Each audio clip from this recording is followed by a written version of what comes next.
Hello बच्चों, let's read this question. The question says continuous clause in breeding increases. तो क्या पूछा जा रहा है क्वेश्चन में कि अगर कंटीन्यूअस क्लॉज ब्रीडिंग पर आ जाएगी तो वो क्या इंक्रीज करेगा। तो हमारे ऑप्शन है first heterozygosity, second homozygosity, third productivity and fourth is infertility. तो सबसे पहले अगर हम इस क्वेश्चन में बात करें कि कॉन्सेप्ट की, तो जो की कॉन्सेप्ट इस क्वेश्चन में यूज किया जा रहा है दैट इज इनब्रीडिंग। इनब्रीडिंग क्या है? It's a type of animal breeding. Animal breeding इसमें क्या कराया जाता है? जिसमें कराया जाता है जो it refers to the mating कराई जाती है of more closely related individuals of the within the same breed.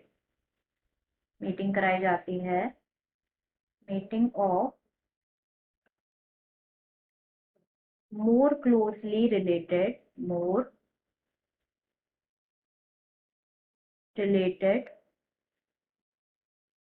Individuals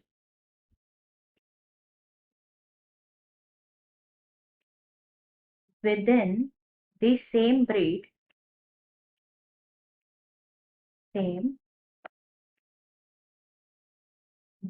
for 4 to 6 generation तक इनके बीच में क्या कराई जाती है? मीटिंग कराई जाती है। देन जो ब्रीडिंग स्ट्रैटेजी होती है वो कैसे होती है अगर हम देखें तो बेसिकली होता क्या है, दोनों ही सुपीरियर मेल एंड फीमेल जो होती है ऑफ सेम ब्रीड उनको आइडेंटिफाई किया जाता है, इनके बीच मेटिंग कराई जाती है। Superior male and superior female, यहाँ पे मेन चीज है ऑफ सेम ब्रीड, उनको आइडेंटिफाई किया जाता है, उनके बीच में मीटिंग कराई जाती है। एंड जो प्रोजेनी होती है, जो प्रोजेनी ऑब्टेन होती है उनको इवेल्युएट कराया जाता है। एंड जो सुपीरियर मेल्स होते हैं उनमें से सुपीरियर मेल्स एंड फीमेल्स उनको अगेन आइडेंटिफाई करा किया जाता है। प्रोजेनीज में से सुपीरियर मेल एंड फीमेल को आइडेंटिफाई किया जाता है एंड अगेन मीटिंग कराई जाती है। Now this process repeats up to 2 to 4 to 6 generation तक जो है ये चीज रिपीट की जाती है। एंड इस ड्यूरिंग दिस जो सुपीरियर फीमेल होती है, इस केस में जो सुपीरियर फीमेल होती है वो काउ होगी या बफेलो होगी जो कि प्रोड्यूस करेगी मोर मिल्क, विच काउ और बफेलो जो कि प्रोड्यूस करेगी मोर मिल्क पर लैक्टेशन।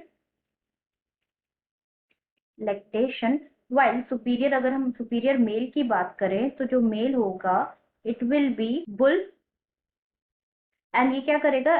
मेल में अगर हम क्वालिटीज देखें तो ये it give superior progeny as compare to other males. ये क्या करेगा? सुपीरियर प्रोजेनी को, it gives right to superior progeny as compare to other mails.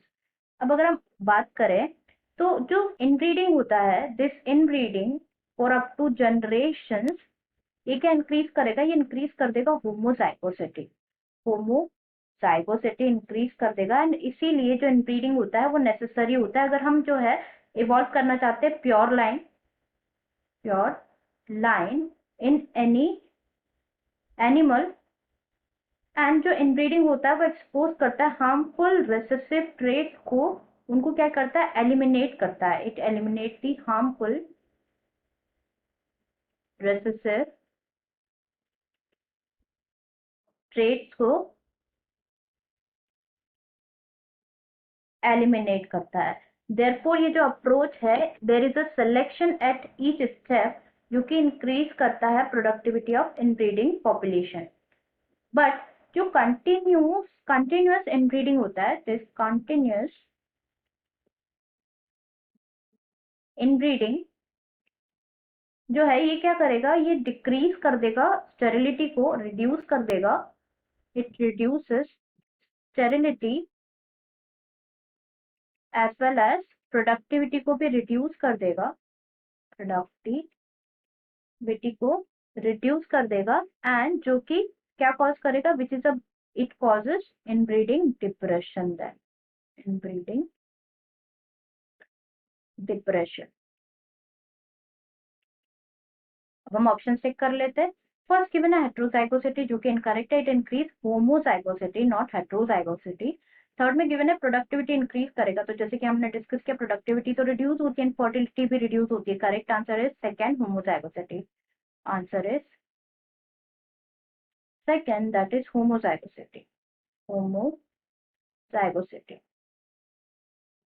I hope you understood it well. Best of luck.